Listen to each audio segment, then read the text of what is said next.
Hello বন্ধুরা, সবাইকে garments solution বিডিতে স্বাগতম। আজকে আমরা আলোচনা করব হচ্ছে স্টোর অফিসার। একজন স্টোর অফিসারের কি দায়িত্ব, কর্তব্য, স্যালারি রেঞ্জ, এডুকেশনাল কোয়ালিফিকেশন কি, সেটা নিয়ে আলোচনা করবে আমাদের খুব কাছের ছোট ভাই সৌরভ। তাকে আমি নিয়ে এসেছি আপনাদের জন্য। সে একজন এক্সপিরিয়েন্সড পারসন। সো চলুন দেরি না করে ভিডিওটা শুরু করা যাক। হ্যালো বন্ধুরা, কেমন আছেন আপনারা সবাই? আমি প্রথমেই জব রেসপন্সিবিলিটিস সম্পর্কে কিছু ধারণা দিতে চাই স্টোরের। সেখানে আমাদের প্রথমত হচ্ছে আমরা র মেটেরিয়ালস নিয়ে কাজ করি, আনওয়ার্ক ম্যাটেরিয়ালস যেগুলো আছে সেগুলো নিয়ে। প্রোডাকশনের রিকোয়ারমেন্ট অনুযায়ী আমাদের মালামালগুলো আমরা অর্ডার করে থাকি। তো সেই মালামালগুলো যখন আসে তখন আমরা সেগুলো সঠিক আছে কিনা সেগুলো দেখে, সেই চালান বা গেট পাস দেখে আমরা মালামালগুলো রিসিভ করে থাকি। তারপর সেই মালামালগুলো আমরা ইনভেন্টরি করি। ইনভেন্টরি করার পর তারপর সেগুলো স্টোরিং করা হয়। স্টোরিং করার জন্য তো সেক্ষেত্রে তখন আমরা বিন কার্ড দিয়ে আলাদা আলাদা করে যে কোন মালটা কেমন ভাবে রাখতে হবে বা কিভাবে কেমনি কি থাকবে সেগুলো আমরা স্টোরিং করি। স্টোরিং করার পরে সেগুলো প্রোডাকশনের রিকোয়ারমেন্ট অনুযায়ী আমরা সেগুলো ইস্যু করে থাকি, যে তাদের কোন মালটা কখন লাগবে না লাগবে, কেমন রিকোয়ারমেন্ট আছে। তো সেগুলো অনুযায়ী আমরা যে বিন কার্ডগুলো দিয়ে রেখেছি সেই বিন কার্ড অনুযায়ী আমরা দেখে দেখে বা তাদের সেই মালামালের গেট পাস দেখে আমরা সেগুলো ইস্যু করে থাকি। তারপর সেগুলো আমরা পরবর্তীতে যখন বায়ার অডিট হয় বা এই হয় তখন সেক্ষেত্রে আমরা সেগুলো ইনভেন্টরি করি। সেগুলো ইনভেন্টরি আমরা সেগুলো ডে বাই ডে করলে পরে আমাদের জন্য সব থেকে ভালো হয়। তারপর যদি সেটা না করতে পারি সেক্ষেত্রে আমরা উইকলি করি বা মান্থলি করি। এইভাবে এগুলো প্রসেসিং চলতে থাকে। তারপর আমরা পরবর্তী স্টেপটা আছে আমাদের রিপোর্টিং করা। সেই মালামালগুলো আমরা প্রতিদিন যে মালামালগুলো দিচ্ছি, হ্যাঁ, সেই মালামালগুলো আমরা রিপোর্ট করি।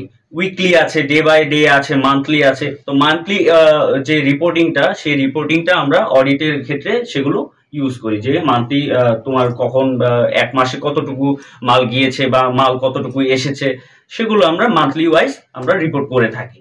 আমরা শিপমেন্ট পারপাস কিছু জানার চেষ্টা করি।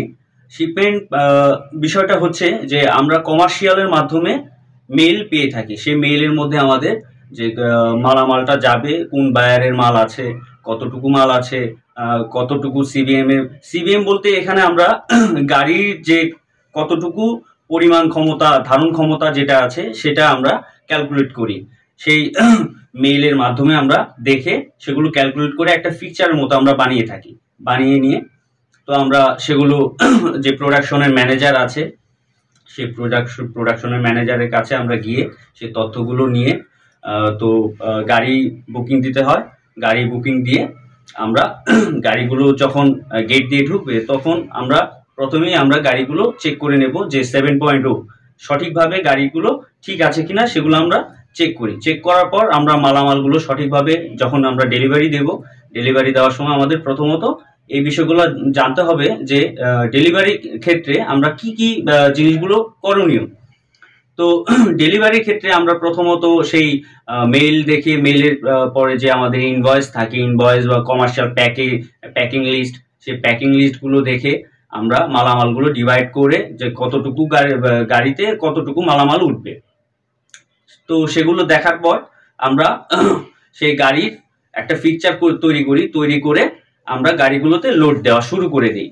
তো আমাদের স্টাইল আছে, তারপর ইনভয়েস নাম্বার আছে, ডেস্টিনেশন আছে, কালার আছে, সেগুলো আমরা সেখানে উল্লেখ করে দেন সিএনএফ এর যতটুকু রিকোয়ারমেন্ট থাকে যে আমার এইভাবে মালগুলো দিলে পরে আমার জন্য সুবিধা হয়, আমরা সেক্ষেত্রে সেগুলো বিবেচনা করে তারপর আমরা লোড দেওয়া শুরু করে দিই।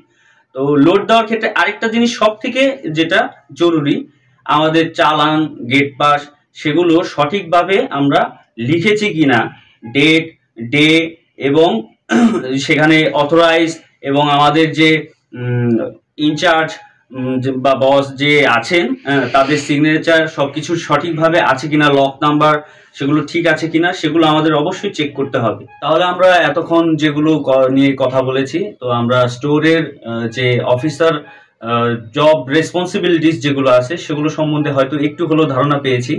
আর বাকিগুলো আস্তে আস্তে আরো পরবর্তীতে জানতে পারবেন, ভিডিওগুলো দেখতে থাকবেন। এখন আমি একটু এডুকেশনাল সম্পর্কে একটু ধারণা দিতে যাচ্ছি। স্টোর অফিসার হিসেবে আপনি যখন কোথাও কোনো ফ্যাক্টরিতে জয়েন করতে যাবেন, তো সেক্ষেত্রে আপনার অবশ্যই একটু গ্রাজুয়েশন কমপ্লিট করে রাখতে হবে। আর যদি আপনি এমবিএ বা মাস্টার্স কমপ্লিট করে থাকেন তাহলে সেক্ষেত্রে অনেক ভালো হয়। স্টোর অফিসার হিসেবে আপনি কোথাও যদি জয়েন করতে চান, তো সেক্ষেত্রে আপনার এই গ্রাজুয়েশন এগুলো কমপ্লিট করার পর আপনার যে স্যালারি রেঞ্জ নিয়ে যখন কথা হবে, তো গ্যাজেট অনুযায়ী এখন স্যালারি রেঞ্জ আছে 18,800 টাকা। তারপর আপনার যদি এক্সপিরিয়েন্স হয়ে থাকে, আপনি 2-3 বছর অন্য কোথাও চাকরি করেছেন, তো আপনার এক্সপিরিয়েন্সটা আছে, তো সেই ক্ষেত্রে আপনার যে স্যালারি রেঞ্জটা হবে সেটা নেগোশিয়েবল হবে। আপনি আপনার যে বস থাকবে, ইনচার্জ থাকবে, তো তাদের সাথে কথা বলার পরে যতটুকু আপনি কম বেশি সেটা করতে পারেন, সেটা আপনার একান্ত ব্যক্তিগত ব্যাপার। আজকে এই পর্যন্তই। এরপর পরবর্তীতে যেগুলো স্টেপ থাকবে সেগুলো বস আছেন, তো তার কাছ থেকে আপনারা বিস্তারিত আরো অনেক কিছু জানতে পারবেন। তো দেখতে থাকবেন গার্মেন্টস সলিউশন বিডি, সাথে থাকবেন।